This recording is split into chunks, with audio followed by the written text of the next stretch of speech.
la pared enfrente a Sophie había un portón negro hacia el que se dirigió, renqueando con rapidez. El castillo era todavía más feo de cerca. Su altura era excesiva y resultaba bastante irregular. Por lo que distinguía en la creciente oscuridad, se había construido con enormes bloques negros como el carbón, y como el carbón, todos tenían formas y tamaños diferentes. Al acercarse, notó un aire frío proveniente de los bloques, pero eso no le asustó en absoluto. Lo único en lo que pensaba eran las sillas y las chimeneas, y alargó la mano ansiosamente hacia el portón, pero la mano no llegó a acercarse. Un muro invisible la detuvo aproximadamente a 1 metro. Irritada, Sophie lo pinchó con un dedo. Cuando no supuso ninguna diferencia, le clavó el bastón. El muro parecía recorrer toda la entrada, tan alto como podía alcanzar su bastón, y justo hasta los brezos que asomaban bajo el umbral. ¡Ábrete!, insistió con un graznido. El muro no cambió en lo más mínimo. Muy bien, dijo Sophie. Encontraré una puerta trasera. Cogió hasta la esquina, a mano izquierda del castillo. Dado que era la más cercana, estaba ligeramente cuesta abajo, pero no pudo aproximarse. Un muro invisible la detuvo de nuevo en cuanto llegó a la altura de la primera de las piedras irregulares. A esto, Sophie pronunció una palabra que había aprendido de Marta, una que en teoría ni las ancianas ni las jovencitas debían conocer, y ascendió con dificultad a la dirección contraria de las agujas del reloj, hasta la esquina derecha del castillo. Allí no había ninguna barrera. Dio una vuelta en la esquina y fue renqueando con impaciencia hasta el segundo portón negro que destacaba en el centro de ese lado del castillo. Pero sobre ese portón también había una barrera. Sophie lo fulminó con la mirada. «A eso le llamo yo ser muy poco hospitalario», espetó. Las almenas soplaron hacia abajo. Varias nubes de humo negro le hicieron toser. Ahora estaba enfadada. Era vieja, frágil, tenía frío y le dolía todo. Se avecinaba la noche y lo único que hacía el castillo era quedarse quieto y echarle humo. «¿Piensa hablar con Cole de esto?», amenazó y salió disparada con fuerza hacia la siguiente esquina. Allí no había ninguna barrera.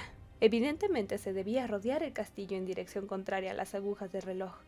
No obstante, había una tercera puerta. Esta era mucho más pequeña y estaba más gastada. «¡La puerta trasera! ¡Por fin!». El castillo volvió a moverse a medida que Sophie se acercaba a la puerta. El suelo tembló, la pared se estremeció y chirrió, y la puerta comenzó a desplazarse hacia el lado opuesto de ella. «¡Ah, no, ni hablar!», gritó Sophie. Echó a correr tras la puerta y la golpeó violentamente con el bastón. «¡Ábrete!». La puerta se abrió de golpe hacia adentro, mientras seguía deslizándose hacia un lado. Sophie, que no había dejado de cojear con gran intensidad, se las ingenió para subir un pie al umbral. Entonces dio un saltito, trepó a toda prisa y saltó otra vez mientras los enormes bloques negros que enmarcaban la puerta se sacudían y crujían a medida que el castillo iba ganando velocidad por la desnivelada ladera. No era de extrañar que el castillo tuviera una apariencia asimétrica. Lo increíble era que no se desintegrase ahí mismo.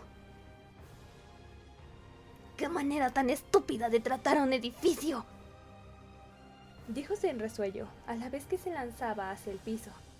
Cuando empezó a recobrar el aliento, se dio cuenta de que había una persona de pie ante ella, que estaba sujetando la puerta. Medía una cabeza más que Sophie, pero saltaba a la vista que solo era un muchacho, apenas mayor que Marta, y parecía estar intentando cerrarle la puerta en las narices y expulsarla de la habitación de vigas bajas, cálida e iluminada, que se extendió detrás de él, de vuelta a la noche. «¡No cometas la imprudencia de cerrarme a mí la puerta, jovencito!», le advirtió. «No pensaba hacerlo, pero está usted manteniéndola abierta. ¿Qué quiere?». Sophie miró lo que atisbaba más allá de él. De las vigas colgaba una serie de cosas probablemente relacionadas con la hechicería. Ristras de cebolla, ramilletes de hierbas y manojos de extrañas raíces. También había otras definitivamente relacionadas con la hechicería, como libros encuadernados de piel, frascos torcidos y una sonriente calavera humana, ya vieja y marrón. A un lado del joven había una chimenea en la que crepitaba un fuego pequeño. Era mucho más pequeño de lo que sugería el humo de afuera, pero aquella no dejaba de ser una sola habitación trasera del castillo. Lo verdaderamente importante para Sophie era que el fuego había alcanzado ese estado de un rosa resplandeciente, con llamas azules bailando en los troncos, y junto a él, situada en la posición más cálida, había una silla baja con un cojín. Sophie apartó al chico y se precipitó a la silla. ¡Ah, mi fortuna!, exclamó, acomodándose en la silla. Aquello era una bendición. El fuego calentaba las zonas que le dolían y la silla sostenía su espalda, y supo que, si alguien quería echarla, tendría que recurrir a una magia extrema y violenta para lograrlo. El muchacho cerró la puerta, luego recogió el bastón y lo dejó apoyado en la silla con amabilidad. En ese momento, Sophie reparó que no percibía nada que indicara que el castillo estuviera desplazándose por la ladera, ni siquiera el rastro de un ruido sordo o el más leve temblor. ¡Qué raro! «Dile al mago Howl», se dirigió al chico, «que este castillo va a acabar hecho pedazos si continúa moviéndose mucho más». «El castillo está encantado para mantenerse de una pieza», replicó él, «pero me temo que Howl no se encuentra aquí en este momento». Eso era una buena noticia para Sophie. «¿Cuándo volverá?», preguntó algo nerviosa. «Lo más probable es que mañana no venga. ¿Qué quiere? ¿Puedo ayudarlo en su lugar? Soy Michael, el aprendiz de Howl». Esa sí que era la mejor noticia posible. «Me temo que solo el mago puede ayudarme», dijo Sophie, deprisa y con firmeza. Además, probablemente fuera cierto. «Esperaré aquí, si no te importa». Era evidente que a Michael sí le importaba. Titubeó un momento ante ella con gesto de impotencia, para dejarle en claro que no tenía intención de permitir que le echara un mero aprendiz. Sophie cerró los ojos y fingió quedarse dormida. «Dile que me llamo Sophie», murmuró. «La vieja Sophie», añadió para mayor seguridad. «Es posible que eso implique esperar toda la noche», dijo Michael. Como eso era justo lo que ella quería, hizo que no lo había oído. De hecho, prácticamente se sumió enseguida en un duermevela. Estaba tan cansada después de la caminata. Al cabo de un momento, Michael se rindió y retomó la tarea que estaba haciendo en la mesa de trabajo donde se hallaba una pequeña lamparita. De manera que dispondría de un refugio para toda la noche, aun cuando se basara en pretextos un tanto falsos, pensó Sophie, adormilada. Como Howl era muy malvado, tenía más que merecida esa molestia, aunque pretendía estar bien lejos de allí para cuando el mago llegara y pusiera objeciones. Soñolienta, miró a hurtadillas al aprendiz. Le sorprendió encontrarse allí con alguien tan amable y educado. A fin de cuentas, ella había entrado por la fuerza de un modo bastante grosero, y Michael no se había quejado en lo más mínimo. Tal vez Howl lo hubiera forzado a una abyecta servidumbre. Pero Michael no parecía servil. Era un muchacho alto y moreno, con un rostro agradable y franco, y su vestimenta era de lo más respetable. Es más, si Sophie lo hubiera visto en ese momento vertiendo cuidadosamente el fluido verde que contenía una botella torcida sobre la pólvora negra de una jarra curva de cristal, lo habría tomado por el hijo de un próspero granjero. ¡Qué raro! Aún así, las cosas tenían que ser raras en lo concerniente a los magos, pensó. Y esa cocina, o taller, era muy acogedora y tranquila, de modo que se durmió en toda regla, roncando. No se despertó cuando en la mesa de trabajo surgieron un destello y un estallido ahogado, seguidos por una palabrota mascullada atropelladamente por Michael. No se despertó cuando Michael, mientras se chupaba los dedos quemados, dejó el hechizo a un lado para descansar y sacó un pan y queso del armario. No se movió cuando Michael hizo caer el bastón con un estrépito al inclinarse sobre ella para colocar un leño de fuego, y cuando Michael, al bajar la vista de la boca abierta de Sophie, comentó, dirigiéndose a la chimenea: «Tiene todos los dientes. No será la bruja del páramo, ¿verdad?». «No lo habría dejado pasar si así fuera», replicó la chimenea. Michael se encogió de hombros y recogió cortésmente el bastón de Sophie. Luego colocó otro leño en el fuego, con la misma cortesía, y se fue a la cama en algún lugar de la parte de arriba. En mitad de la noche, a Sophie la despertaron los ronquidos de alguien. Se levantó de un salto y descubrió, irritada, que era ella quien había estado roncando. Tenía la sensación de que solo había dado 1 o 2 cabezaditas, pero Michael parecía haber desaparecido en esos segundos, llevándose la luz con él. Sin duda, era la clase de habilidad que el aprendiz de un mago dominaba en la primera semana. Ya había dejado el fuego muy bajo, ahora emitía unos molestos siseos y chasquidos. Una corriente fría le rozó la espalda, y Sophie recordó que estaba en el castillo de un mago, y también, con una precisión desagradable, que había una calavera humana en algún sitio sobre la mesa a su espalda. Se estremeció y giró el cuello, rígido y viejo, pero detrás no vio más que oscuridad.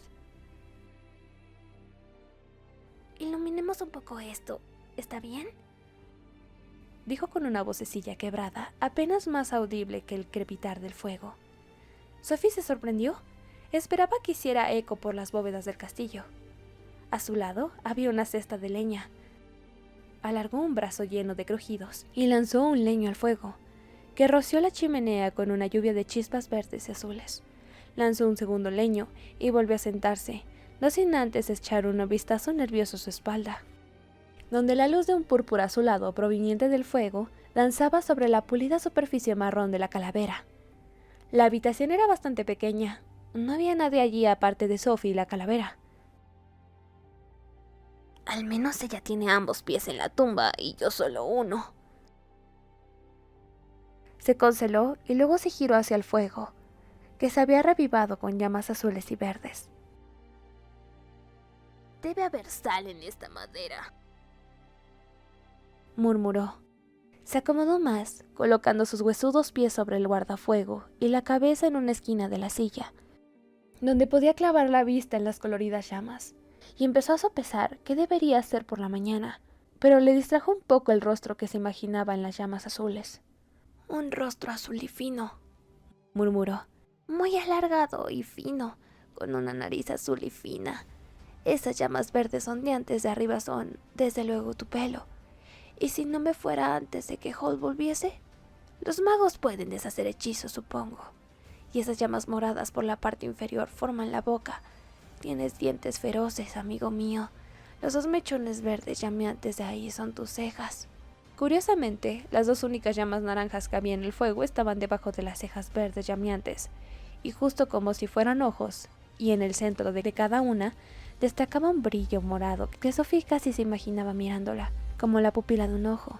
«Por otro lado», continuó observando las llamas naranjas, «si el hechizo se deshiciera, él se comería mi corazón antes de que pudiera darme la vuelta». ¿Y si no quiere que se coma tu corazón?, preguntó el fuego. Porque sin duda era el fuego quien había hablado, ¿verdad? Sophie vio cómo su boca morada se movía conforme llegaban las palabras. Su voz sonaba casi tan quebrada como la suya, llena de chisporroteos y los quejidos de la madera quemada. «Naturalmente que no», dijo Sophie. «¿Qué eres?» «Un demonio del fuego», contestó con la boca morada. Reveló más quejidos con chisporroteos cuando añadió: «Estoy unida a esta chimenea por un contrato. No puedo moverme de este sitio». Entonces la voz se avivió y chasqueó. «¿Y quién eres tú? Veo que estás hechizada». Eso sacó a Sophie de su sueño. «¿Lo ves?», exclamó. «¿Puedes deshacerlo?». Se produjo un silencio con pequeños estallidos y el centelleo de las llamas mientras los ojos naranjas del rostro azul del demonio la estudiaban arriba abajo. «Es un hechizo potente», dictaminó con detenimiento. «Diría que es de la bruja del páramo». «¿Lo es?». «Pero parece más que eso. Detecto 2 capas, y por descontado no puedes hablar de ello con nadie a menos de que ya esté al tanto». La miró un instante más. «Tendré que estudiarlo». «¿Cuánto tiempo te llevará eso?», preguntó Sophie. «Puede que bastante», respondió el demonio, y agregó con un tildeo suave y persuasivo. «¿Qué te parecería hacer un trato conmigo? Anularé tu hechizo si accedes a anular el contrato que me ata». Sophie miró con cautela el rostro delgado y azul. Al hacer la propuesta, su expresión se había vuelto inconfundiblemente astuta. Todo lo que había leído enfatizaba el peligro extremo que conllevaba hacer un trato con un demonio, y no cabía duda de que éste tenía un aire de lo más malévolo, con esos grandes dientes morados. «¿Estás seguro de que estás siendo honesto?», Le preguntó. No del todo, admitió el demonio. ¿Pero quieres quedarte así hasta que mueras? Ese hechizo te ha cortado la vida a unos 70 años, si es que yo puedo juzgar tales cosas. Aquella era una idea desagradable en la que Sofía había procurado no pensar hasta ahora. El cambio que suponía era impresionante. El contrato que te ata es el del mago Howl, ¿verdad? Por supuesto, confirmó el demonio, y su voz adoptó un timbre algo quejumbroso. Estoy unida a esta chimenea y no puedo separarme más de 1 metro. Se me ha forzado a realizar casi toda la magia aquí.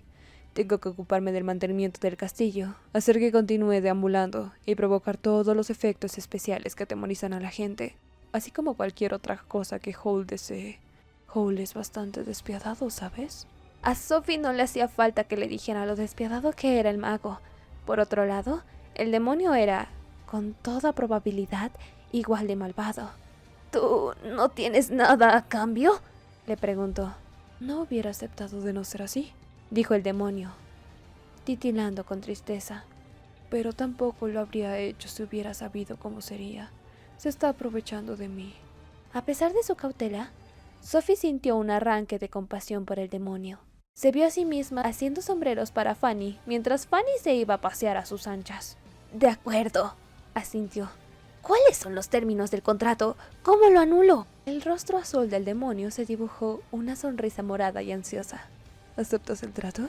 Si tú aceptas deshacer mi hechizo, dijo Sophie con la intrépida incertidumbre de estar metiéndose en algo horrible. Trato hecho, gritó el demonio, con el rostro alargado, saltando alegremente en la chimenea. Anularé tu hechizo en el preciso instante en que anules mi contrato. Pues dime cómo anular tu contrato. Los ojos naranjas chispearon y apartaron la vista de ella. No puedo. Una parte del contrato especifica que ni el mago Howl ni yo podemos decir cuál es la cláusula principal. Sophie se percató de que la había engañado. Abrió la boca para decirle al demonio que en tal caso bien podía quedarse sentadito en la chimenea hasta el día del juicio final. Pero él se dio cuenta. No te precipites, crepitó. Puedes descubrir qué es si observas y escuchas con atención. Te ruego que lo intentes. El contrato no es bueno para ninguno de los dos a largo plazo, y yo mantengo mi palabra. El hecho de que esté atrapada aquí es muestra de que lo mantengo. Sus leños saltaron con vehemencia e inquietud. Una vez más, Sophie le embargó la compasión. Pero si debo observar y escuchar, eso significa que he de quedarme aquí, en el castillo de Howl, objetó. Solo cerca de 1 mes. Recuerda que yo también tengo que estudiar tu hechizo. ¿Y qué excusa puedo dar para eso? Ya se nos ocurrirá una. Howl es un negado para la mayoría de cosas. De hecho, la mitad del tiempo está demasiado inmerso en sí mismo como para ver más allá de su nariz. Podemos engañarle siempre y cuando accedas a quedarte. Muy bien, dijo Sophie. Me quedaré. Ahora encuentra una excusa.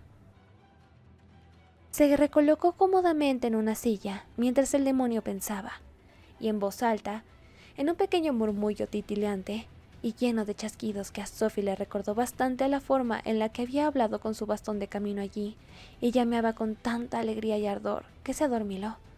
Creyó oír al demonio haciendo unas cuantas sugerencias. Recordaba haber negado con la cabeza ante la idea de que fingiera ser la tía abuela lejana de Howl. Lo mismo ante una o dos todavía más disparatadas, aunque tampoco lo recordaba con mucha claridad. Al final, el demonio empezó a canturrear una cancioncilla suave y titileante.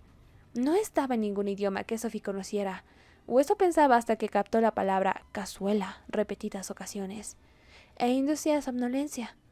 Sophie se sumió en un sueño profundo con una leve sospecha de que se estaba dejando embrujar y engatusar, pero sin preocuparse demasiado al respecto.